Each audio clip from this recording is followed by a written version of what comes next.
Guten Morgen, magandang umaga, bonjour. um, I have to use artificial light again because it started drizzling, raining earlier. Thankfully, I squeezed in about an hour of yard work this morning. And I was pretty busy yesterday as well. I have probably 20% done. I have a good size yard. And yeah, the fall cleanup, I'd like to get a lot of it done before we get snow, which I've lived in the New England area my whole life, and I'm never mentally prepared for it, or emotionally when it snows and you have to get out the shovel. I don't have a snow blower, so it's just my back. That's it. And my driveway is can easily fit 6 cars, so yeah, it definitely keeps me in shape, or it makes my back strong anyways. So I wanted to talk today about health, because I find health is to be very important. And there's some things that I learned a long time ago before I became born again. Like me being less ignorant about things has always been a process. It was nothing overnight. It's been a decade or more where I learned different things.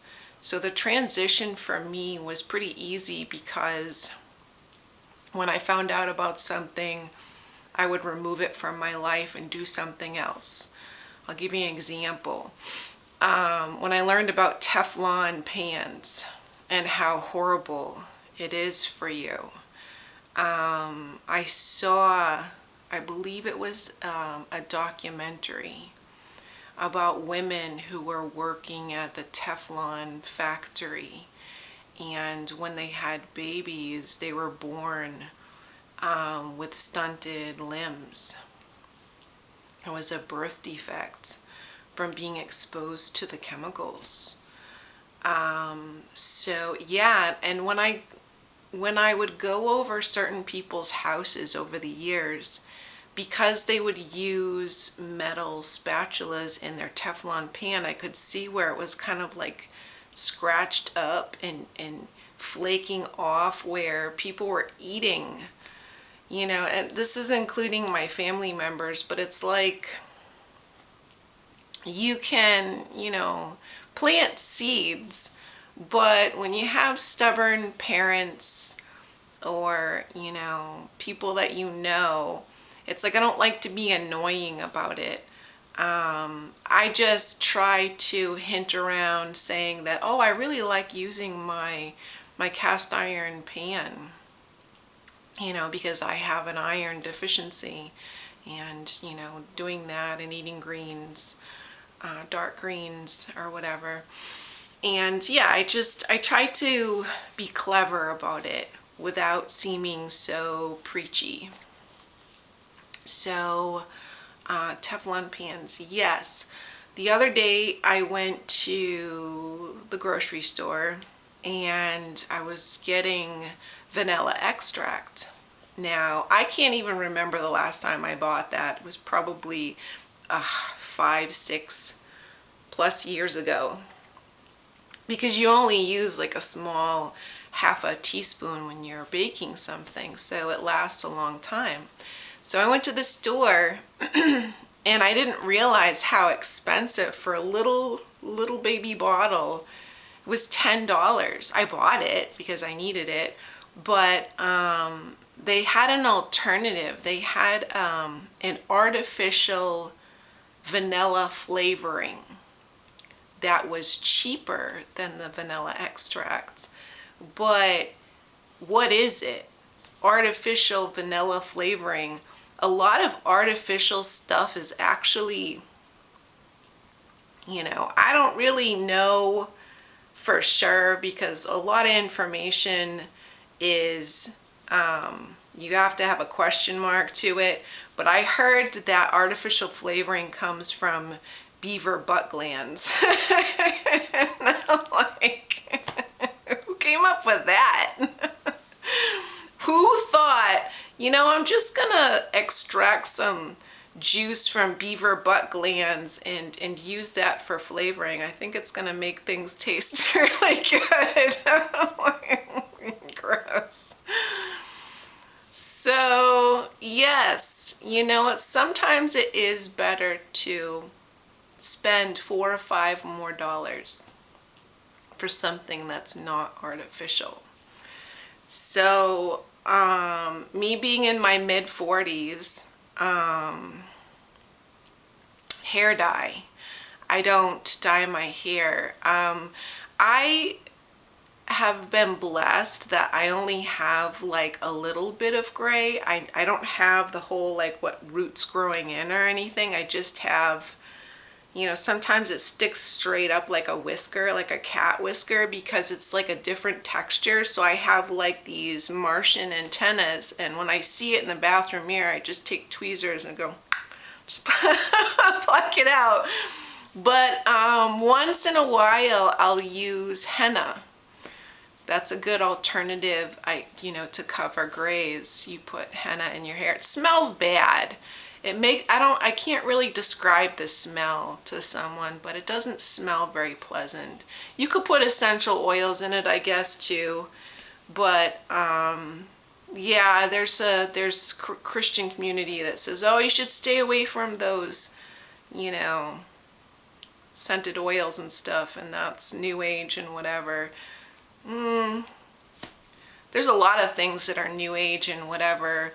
I don't burn incense or anything. I don't sage my house or anything, but I do use like tea tree oil for, we have like ticks here in Massachusetts. So if you take some tea tree oil and you put it on your legs, below the knee, and I also put tea tree oil on the shoulder blades of my dog, because I don't like putting chemicals on him either, because he's so little as well. What else? Oh, my uncle gave me a free microwave. I'd abstain from that too. I have my microwave above my refrigerator. It's unplugged and unused and collecting dust, probably because it's up high and I can't see it. So, yes, I recall there were these young children, and I'm not sure if it was a science experiment that the teacher took microwave water, cooled it off, obviously, and then was watering 3 plants with the microwave water, like bean plants, and they were taking and using regular water for the other 3 bean plants, and the one that was being watered with the microwaved water died. So I don't know how it changes the molecules in the water or your food, but you're radiating your food, so I imagine that's not a good thing. So I abstain from microwaves. I'm not telling anyone what to do. I'm just giving you a 101 information about different things. What else? When I go grocery shopping, I mainly stay on the outside perimeter of a grocery store. I'm not saying I don't buy processed things. I do every once in a while, but not often, because you don't know. If you can't pronounce the chemicals that are on your food, maybe you shouldn't be putting it in your body. Deodorant. I actually found one that works for me. I used to, I tried all kinds. I tried, because we used to live near a co-op, a Whole Food store. So I tried Tom's, Jason. I tried all kinds of deodorants and I stunk up a storm. Like I would smell awful at the end of the day. And of course the smell would get in my shirts. And you can wash your shirt, but then if you sweat again, it's like the stink is still in the shirt. So to help with that, use white distilled vinegar. Spray it on the armpits of your shirts and let it sit, and then wash it, and it takes the smell out. So what works for me is a salt crystal. It's like a salt rock that I still sweat, but I don't stink, which is a good thing. If you can smell yourself, it's not.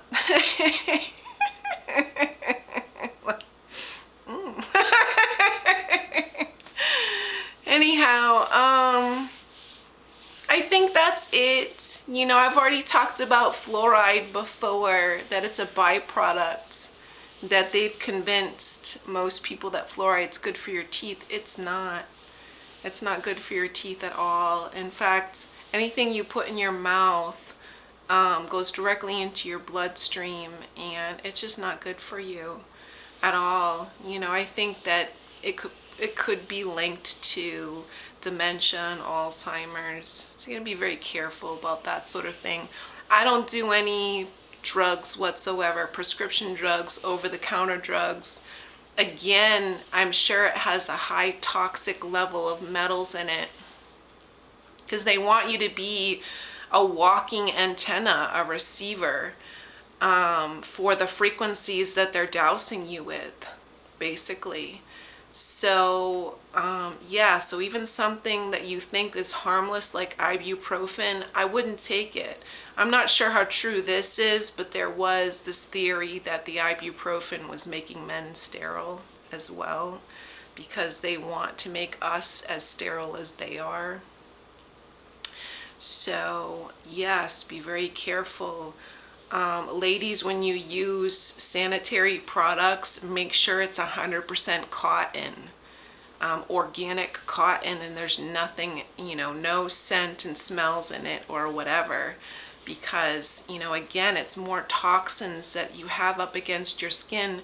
Your skin is one big organ. So even like toxic, I think it's so weird how people strip the oil of their skin by scrubbing themselves down, and then they take something like Nivea or whatever, products that have sodium sulfate bicarbonate something, and they slather it all over them, but it's like, it's a chemical. It's not good. If you want to use a moisturizer, and if you don't, you have to use it lightly. Like, don't put a liberal amount of on you, because then you'll be all greasy. But coconut oil, organic coconut oil for your skin. You can put it on your lips. You can put it in your hair to moisturize your hair and your skin. And it also has like 7% SPF, a natural SPF in it as well. So coconut oil is really good for your skin. But if you put too much, it won't absorb into your skin. So, you put a little bit on you. So, anything else? I think that's it. People, makeup, again, it's a chemical. Just be conscious about what you're putting on yourself. Like, ladies who put lip gloss on, it's just you're putting chemicals on your lips. Again, if you want to moisturize, Burt's Bees makes, if you want like a lip tint, I just use regular Burt's Bees. But yes, just be very careful. It's like you have to meet the Lord halfway when it comes to your health. That, again, Hosea 4:6, my people are destroyed. So if you're sick and you have ailments, Ask yourself why. Doctors won't do it for you. In fact, most of the time when you go see a physician, they'll say, we don't know what causes this, but we'll give you this medication to hopefully help you with the symptoms, but they're not actually treating the problem. And it could be all the things that I just named, a diet of processed foods, microwaving food, cooking out of Teflon pan, fluoride, all these different things, all these different factors are like a buildup of decay, basically, or a buildup of toxins that can affect you in a major way. So, yes, your physical health is important, because if your gut isn't healthy, it also affects your brain. So, and if your brain's not healthy, I'm sure it affects your gut. It's kind of like works both ways. So I love you. I hope I planted a good seed and this was informative, and God bless.